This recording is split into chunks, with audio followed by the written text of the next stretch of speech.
Hello everyone and welcome back. Today I'm going to be talking about the SIG 320, okay? Now the interesting thing about this is that I'm reviewing a gun that I don't actually own, but I have had the opportunity to do a lot of shooting with that gun, and the reason is because I'm a firearms instructor. I do a lot of traveling. A lot of my students have that gun because it's a popular gun, primarily because the Army just adopted it, okay? So since they adopted it, all of a sudden everybody wants to own the SIG 320, and I'm training a lot of people, on the SIG 320 as I'm, going around different locations, okay? So what do I think about the SIG 320? First of all, I think it's a great gun, okay? So I'm not going to take anything away from it in that sense. I do think it's a great gun, but at the same time, I don't own it yet, okay? And I do own lots of guns, so something's keeping me back from buying that gun yet, okay? So let's talk about that. First of all, I do own other SIGs, okay? I have a SIG 20, 22, and 40 cal. I have a SIG 250, which I love. It's one of my favorite guns. That's a double action only trigger. And the cool thing about the SIG 250 is that it has the same modular design as the SIG 320. The only difference really is that the SIG 250 has the hammer and the SIG 320 is striker fired. But other than that, the guns feel the same in my hand. Obviously, the trigger feels different. Okay.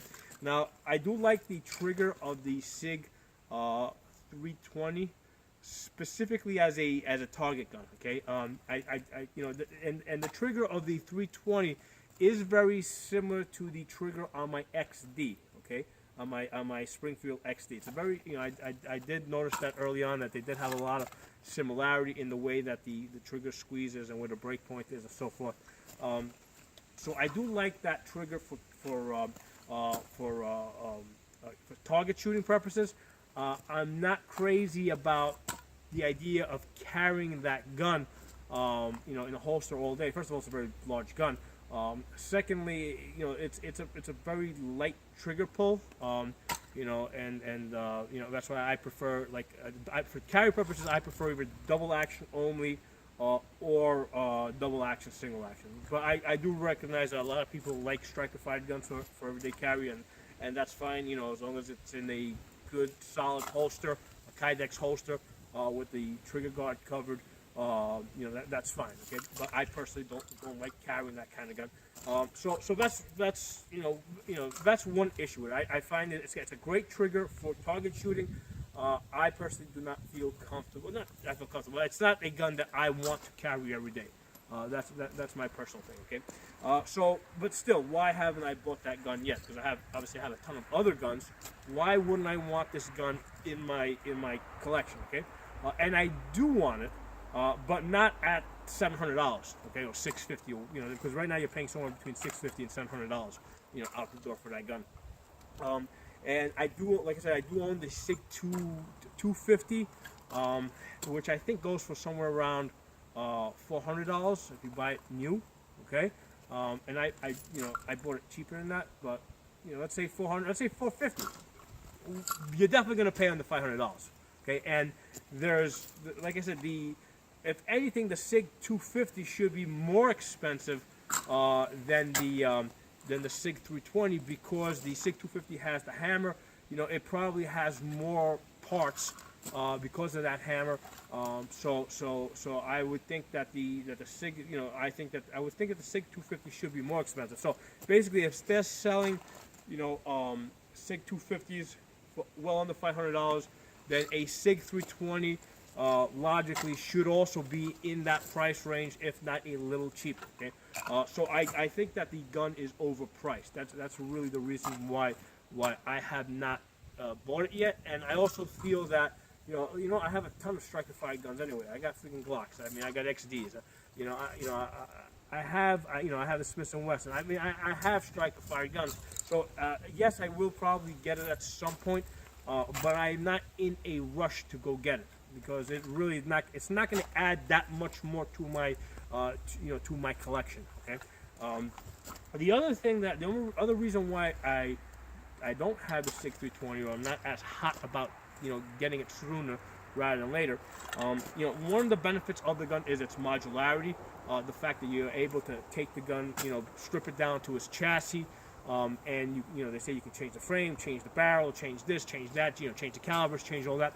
But here's the thing, you know, to change the barrel, change the slide, change this and that, it's going to end up costing you like $500. So it's not like, you know, and I called SIG, and I, you know, specifically on one of my other guns, and I also inquired about this one.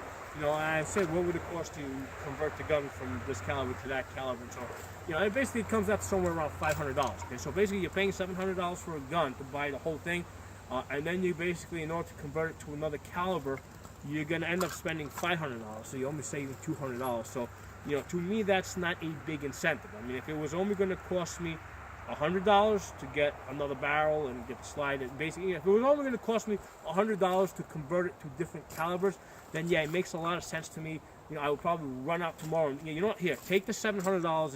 It's worth paying that $700, so I can then pay $100. You know, so I can have it in all these other calibers, but that's not the case. It's going to cost close to $500. So it's, you know, it's like you're almost paying for the full price of a new gun anyway. So again, another reason why I haven't jumped, you know, into buying a SIG 320. Okay? The other issue is, you know, I'm still waiting to see how the, you know, for the Army reviews. I want to see, you know, I mean, they're already into it for a year. I want to see how they're going to feel about it, you know, a year from now. You know, I want to give them 2 or 3 years with the gun. You know, there's also the issue with the Army. You know, basically the Army gun has the safety. It has the safety on it. A lot of people have, you know, that I trained with that gun, they prefer to buy it without the safety because it's more similar to their Glock. Because like, they're like, well, if the Glock doesn't have a safety, then the SIG doesn't have the safety. So then it becomes an issue. Well, should I buy it with the safety or without the safety? Well, it kind of depends on who am I training. Okay.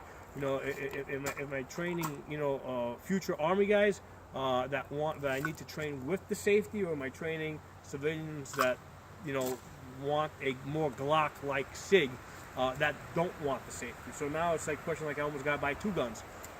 So that's another reason why I haven't jumped on the SIG 320 yet. I'm kind of waiting to see, you know where things settle. You know, where does this thing go down the road?